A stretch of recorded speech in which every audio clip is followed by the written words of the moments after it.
हमारे साथ जुड़े रहने के लिए न्यू न्यूज के YouTube चैनल को सब्सक्राइब कीजिए, साथ ही बेल आइकन को दबाइए न्यू न्यूज की खबरें सबसे पहले देखने के लिए।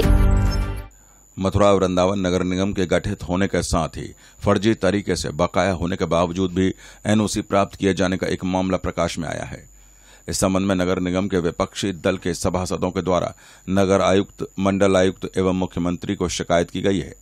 विपक्षी दलों के सभासदों की माने तो सभासद दल के उपसभापति हेमंत अग्रवाल वर्तमान में सभासद हैं और उन्होंने चुनाव लड़ने के दौरान शपथ पत्र भी दिया था, जिसमें उन्होंने खुद पर निगम की कोई बकाया न होने की बात कही थी। लेकिन हकीकत में इंडस्ट्रियल एरिया में स्थित उनकी फैक्ट्री पर निगम का कर बकाया है, जो उनके द्वारा छुपाया गया है। इस कार्य में निगम के भी अधिकारियों और कर्मचारियों की सांठगांठ हो सकती है, जिसके चलते कर बकाया होने के बावजूद भी उन्हें निगम के द्वारा एनओसी दे दी गई।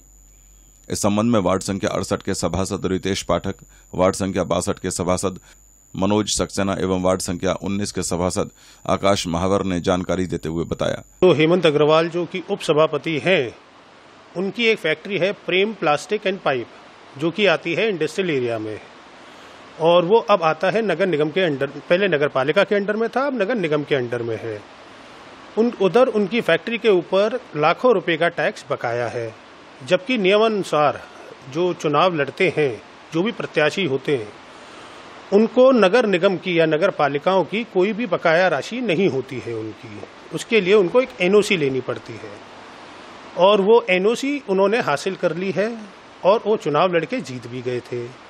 अब वो फाइल निकल के बाहर आई है, जिसमें है कि उनके ऊपर लाखों का कर बकाया है, जिसके लिए संबंधित अधिकारी जो हैं उन्होंने भी उसकी पुष्टि कर दी है। अब उसके ऊपर हमने जो मांग की है वो की है जांच की मांग, ताकि हमको ये पता पड़े कि एनओसी किस प्रकार से हासिल की गई है, कौन कौन अधिकारी इसमें शामिल हैं जिनके खिलाफ कार्रवाई कराई जाएगी। फिर उसके बाद उनका जो चुनाव आयोग में है कि एनओसी कैंसिल करने की प्रक्रिया शुरू करेंगे हम, और उसके बाद उनका चुनाव रद्द कराने की हम पूर्ण प्रयास करेंगे। लेकिन हेमंत अग्रवाल की बात यदि माने तो उनका ये कहना है कि 2018 तक का उन्होंने पूर्ण रूप से टैक्स बकाया नहीं है, कोई सब कुछ पेड कर किया जा चुका है, अभी तक उनके पास कोई शेष नहीं। इसके संबंध में जो साक्ष्य जो आपके द्वारा शिकायत के बतौर पर लगा करके प्रस्तुत किए गए होंगे, उसमें किस प्रकार की संदेह स्थिति सामने आ रही है?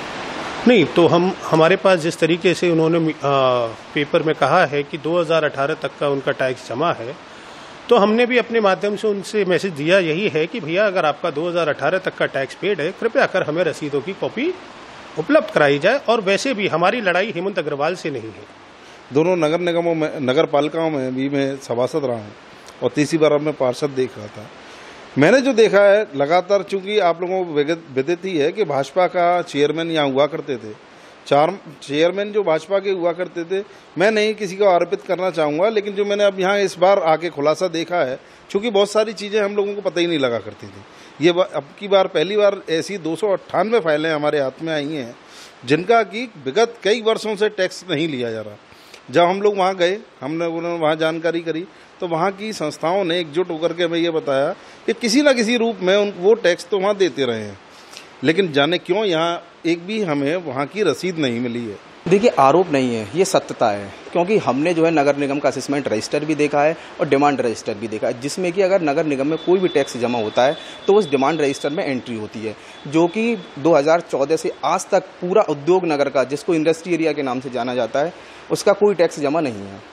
और इसके लिए हम आगरा कमिश्नर साहब के पास भी गए थे, हमने नगर आयुक्त साहब को भी लेटर भेजा है। जहाँ तक देखिए जाँच की पूरी उम्मीद है, ठीक है। हमने कर निर्धारण अधिकारी से ही बात किया था, तो उन्होंने बोला है कि 298 फाइलें 298 फाइलें उद्योग नगर की पेंडिंग हैं, जिसको आज तक उनकी एंट्री नहीं हुई है।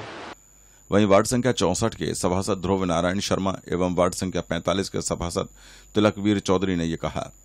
ये एनओसी हमारे हेमंत अग्रवाल जी को मिली है और इसमें बहुत से अधिकारी शामिल हैं, और ये एनओसी गलत रूप से इन्होंने प्राप्त करी है, और ये बात बिल्कुल सही है कि ये बिल्कुल गलत है। और इस पर हम चाहेंगे कि हमारे अधिकारीगण इस पर पूर्ण रूप से पूरी जांच करें और इस मामले को पूरी जनता के सामने लाएं, और इसमें हमारे सारे पार्षद गणों ने जो मिलकर जो ये काम किया है बिल्कुल सही किया है, जिससे आने वाले भविष्य में कोई चाह रहा हो ये काम करने की तो वो बिल्कुल नहीं कर पाए। जो आरोप लगाया गया है वो टैक्स के पर्पज में आरोप लगाया गया है।